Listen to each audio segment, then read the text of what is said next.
こちらのレビューをしていきたいと思います。ちょっと珍しいレンズで、こんな軽量なパッケージに入っているレンズって僕初めてなんですけども、ポーラープロからライトリーク 28mm というレンズです。で、フルサイズソニー E マウント向けのレンズになってます。で、これがもう驚くべき価格で、こちらがなんとですね、2万円台で買えちゃう、レンズになってます。で、ソニー E マウント向けのフルサイズ対応レンズなので、新品で2万円台で買えるレンズって、結構珍しいんじゃないかなと思うので、もちろん純正ではないですし、オートフォーカスとかがついてないんですけども、ただですね、そもそもオートフォーカスがいらない仕様になってまして、F11 しかない固定 F 値のレンズになってます。なので F11 全領域にフォーカスが合う、ピントが合うので、そもそもオートフォーカスの概念ってところが必要ないレンズになってくるんですよね。早速ですね、開封からいってみたいと思います。それでは本日の動画もどうぞ。はい、こちらがですね、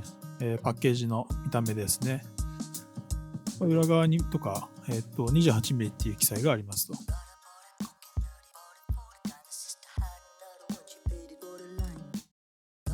ソニーとかのレンズと比べるとだいぶ簡易的な箱になっていて、ちょっと変わったシールとかも入っていたりします。黒と金っていうのが全体的な、トーンカラーなのかなっていう商品イメージですね。で、レンズキャップリア側をこう外すとこんな感じになっていて、でこのフロント側のレンズキャップはですね、すごい硬かったです。回して最初外すのかなと思ったんですけど、全然そうじゃなくて、力ずくで開けるっていう感じでした。はい。で、開封動画見てもらったと思うんですけども、中にレンズが入っていたのがこちらになります。ほんと小さくて薄いですよね。いわゆるパンケーキレンズって言われるようなサイズ感になってますね。で、今、α7、α5 には 1635GM2 が今ついているので、早速このライトリーク 28mm ってところに変えてみたいと思います。はい、こちらが今つけてみた感じのボディの雰囲気ですね。めちゃくちゃ薄いですね。ほぼレンズキャップつけてるぐらいの感じです。見た目は本当にかっこいいですね。で、黒とゴールドで構成されているようなデザインになってます。で、面白いのがここにこの筒の部分が回せるのと、あとこう前後に動かせるんですね。で、これが何かっていうと、ちょっと見づらいかもしれないですけど、こう前にするとちょっとここの部分にですね、見えるかな、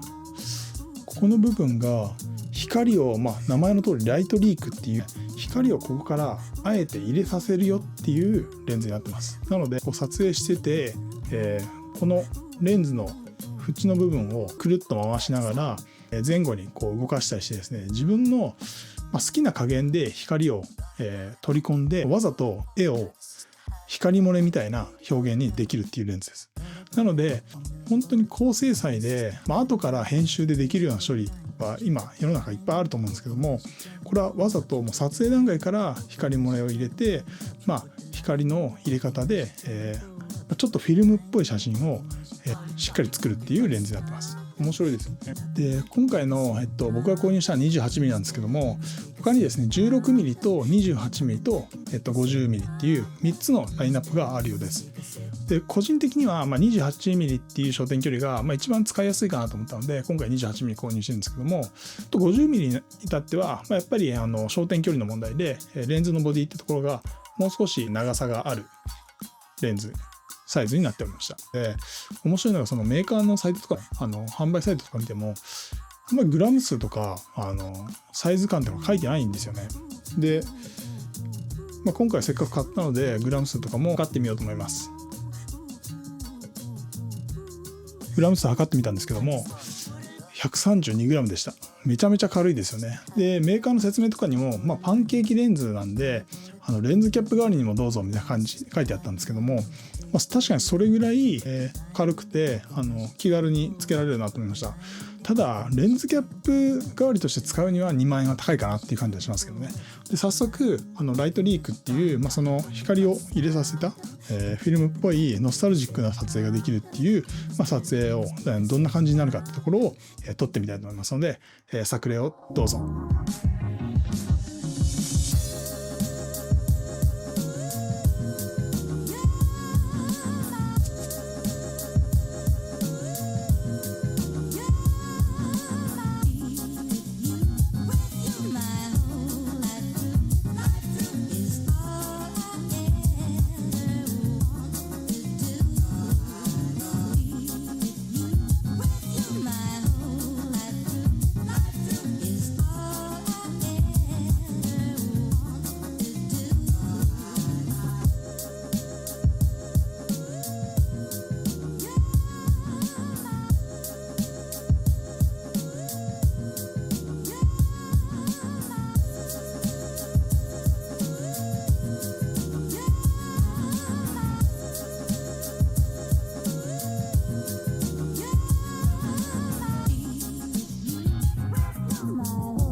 はい、作例の方いかがでしたでしょうか。たくさんですね、撮影してみたんですけども、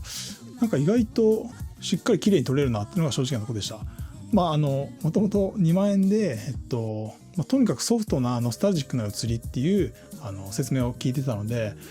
F11 でどんな感じの写りになるんだろうっていうのがあったんですけど、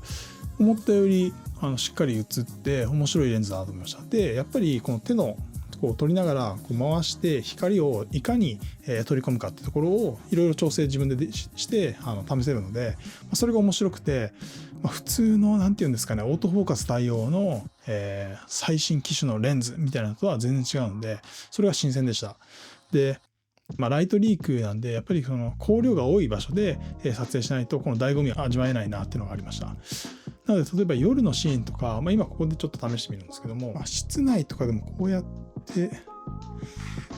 光が今ここから左側からこう入ってきてるんですけども、キーライトが入ってきて、で右側からもサブ的なライトっていうのはあるんですけど、室内とかで夜でも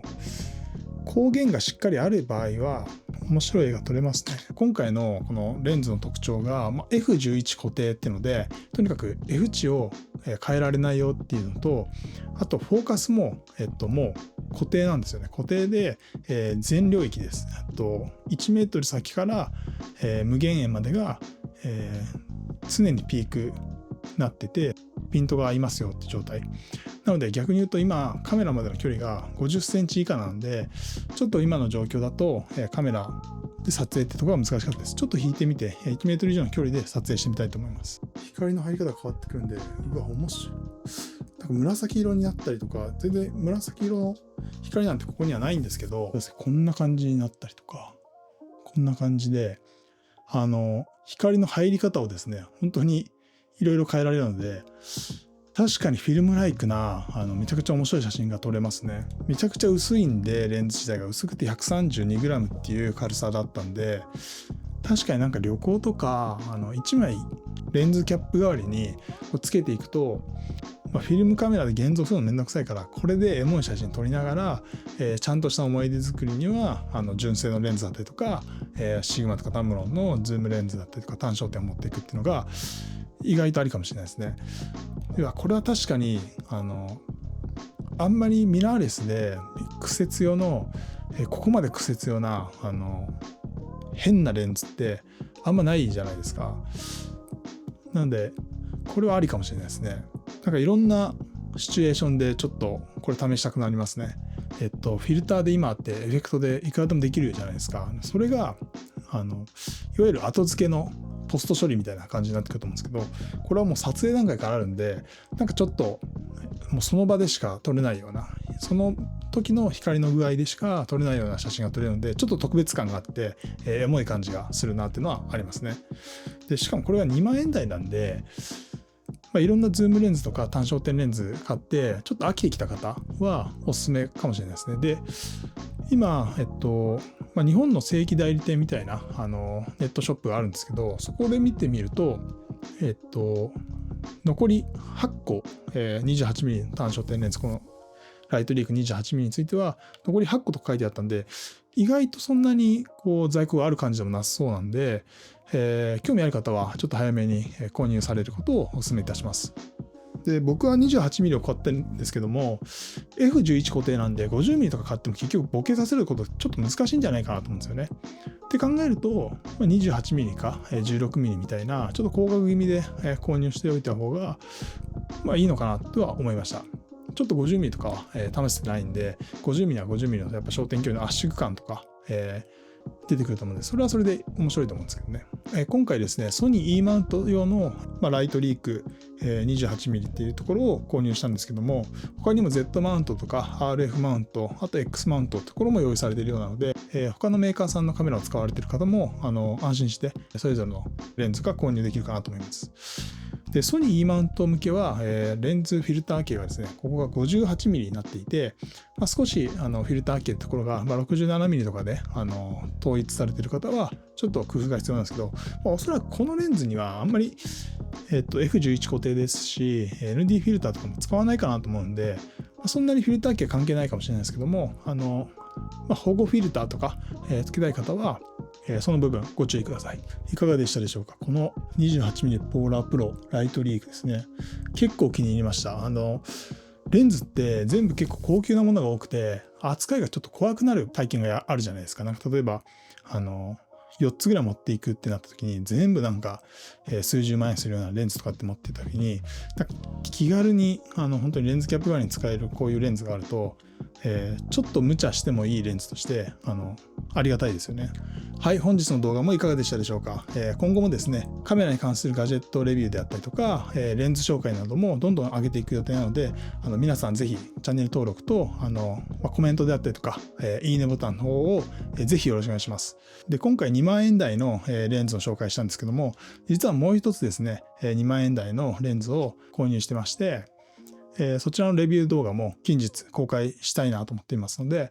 ぜひですね、こちらの動画チャンネル登録して、見逃さないように登録しておいてもらえると嬉しいです。